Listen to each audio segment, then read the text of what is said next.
Assalamualaikum Bapak Ibu semua. Dengan Bapak siapa nih? Pak Rosidin. Pak Rosidin. Kita di pesantren apa nih Pak? Pesantren Tahfiz Generasi Quran. Oh, jadi namanya Generasi Quran, Quran. Subhanallah.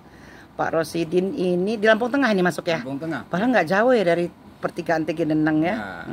Jadi Pak Rosidin ini berdiri pesantren tahun berapa Pak? 2019. Oh baru ya Pak ya, tapi luar biasa ya. Sekarang baru bisa menampung 80-an santri. Subhanallah. 12 musyrifah karena perempuan Iya. semua. Iya, subhanallah. Kemudian ada yang masak itu ada 5. Yang masak itu dia santri atau digaji? Yang masak digaji. Oh digaji ya. Orang sekitar sini. Masak sehari-hari lah ya. Yang keamanan ada 3. Kemudian ada yang tukang-tukang ini yang orang sekitar sini. Ini luas tanah sekitar 16.000. 1,6 hektar ya. Alhamdulillah. Bangunan ya baru bisa nampung itulah karena rencana kita 80 lagi ya. lantai. Jadi kalau ada orang ada anak putri ya misalnya mau masuk ke sini itu harus lulus SD dulu lah ya. Lulus minimal lulus SD. SD nanti di sini dites gitu ya. Iya, betul. Dites. Tes Ya, kemampuan. Tesnya apa aja kemampuannya baca Qur'annya? Yang paling ini adalah baca Al-Qur'an, tajwid, makhrajnya, kemudian yang kedua. Berarti dia sudah harus bisa tajwid. Betul. Kalau belum bisa tajwid? Ya minimal bacaan tajwid. Iqra lah. Iya gitu. Artinya, Iqra nanti diperbaiki dulu lah gitu ya. Setelah itu jangan sampai ditolak ya. Tapi kemampuan menghafalnya betul. yang Nah, detail. yang paling utama itu Kemampuan menghafal. Kemampuan menghafal itu dari apa? Iya. Di tes sekitar 10 menit. Iya. 10 menit itu mampu menghafal berapa ayat. Iya. Kalau saya bakal nggak lulus ya. Karena saya nggak mampu ngapal. Dari situlah seleksinya salah satunya. Makanya banyak yang gugurnya di situ. Kenapa? Iya. Karena di awal kita berdiri dulu tanpa tes. Oh. Maksudnya siapa aja masuk. Iya. Santri pertama kita hanya 3. 3 orang. Tanpa tes. Iya. Tahun 2019 itu. Belum tahun 4 tahun sebelumnya. Oh, tahun 2000. Dulu masih rumah tahfiz. Rumah tahfiz. Kita nyewa rumah, kemudian nyewa rumah. Enggak di sini. Bukan, masih di Bandar Lampung. Bandar Lampung. Baru 3 santri, yang 1 pun anak sendiri. Di orang luar 2. Tahun kedua ada 7. Berarti itu tahun 2019 kurang 2015 lah ya. Iya. Jadi mulainya dari Bandar Lampung, pertama 2015 anak sendiri sama 2 dari luar. Kemudian tahun keduanya tahun 2016 jadi 12.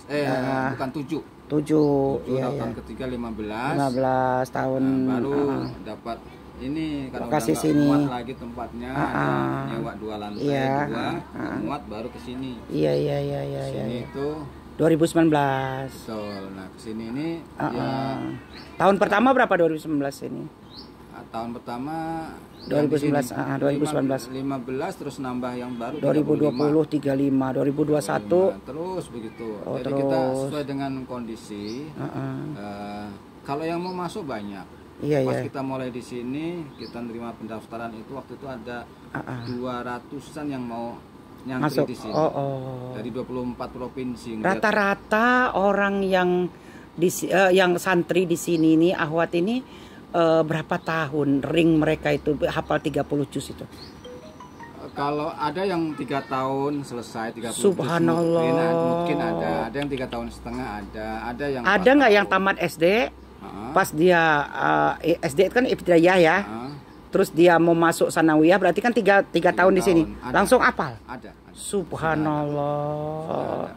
Terus dia keluar dari sini nggak?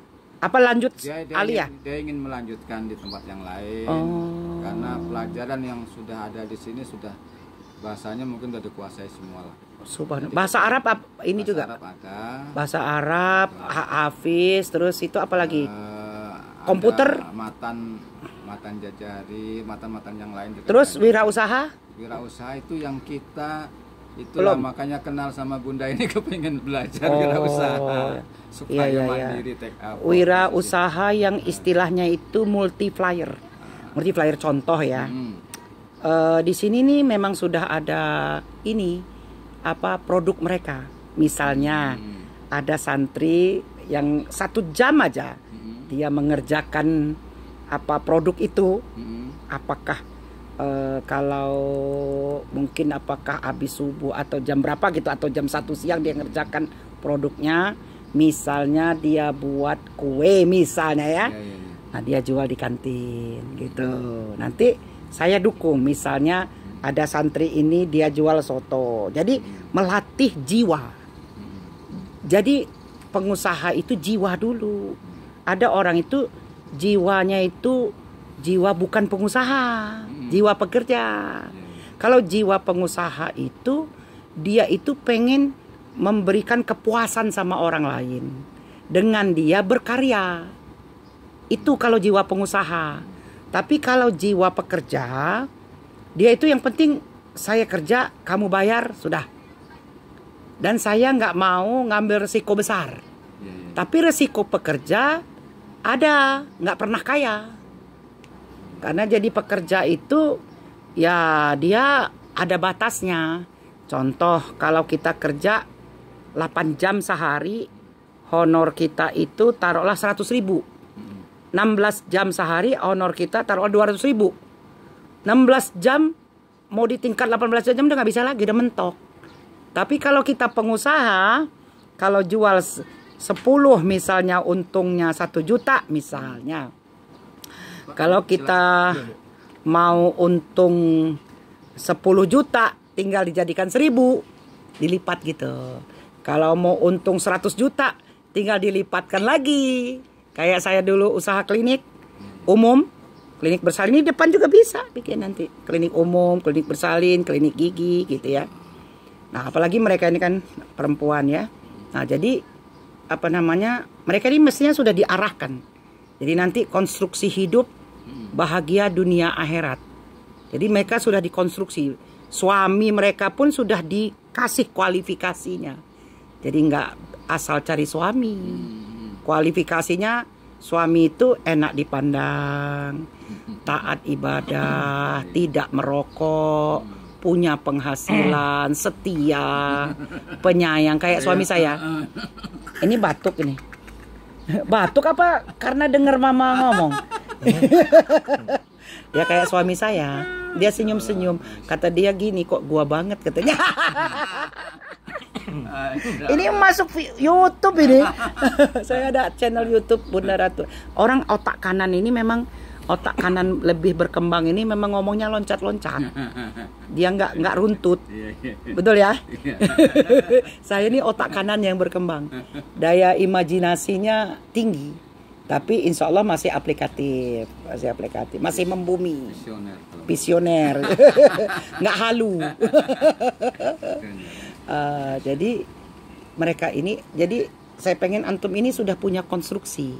Jadi bagaimana 5 tahun yang akan datang itu bagaimana. Jadi mereka pun harus keluar dari sini itu sudah tinggal menjalankan saja. Gitu. Yang pasti kan mereka ini kan tahajud jalan, ngaji jalan. Tapi ilmu wirausaha harus tahu. Ilmu berdandan harus tahu, berdandan yang islami. Ya kan? Karena Allah itu kan suka yang indah, ya kan? Kita mau sholat aja suruh wangi, ya mau sholat Jumat kan Allah itu kan suka yang indah. Indah dalam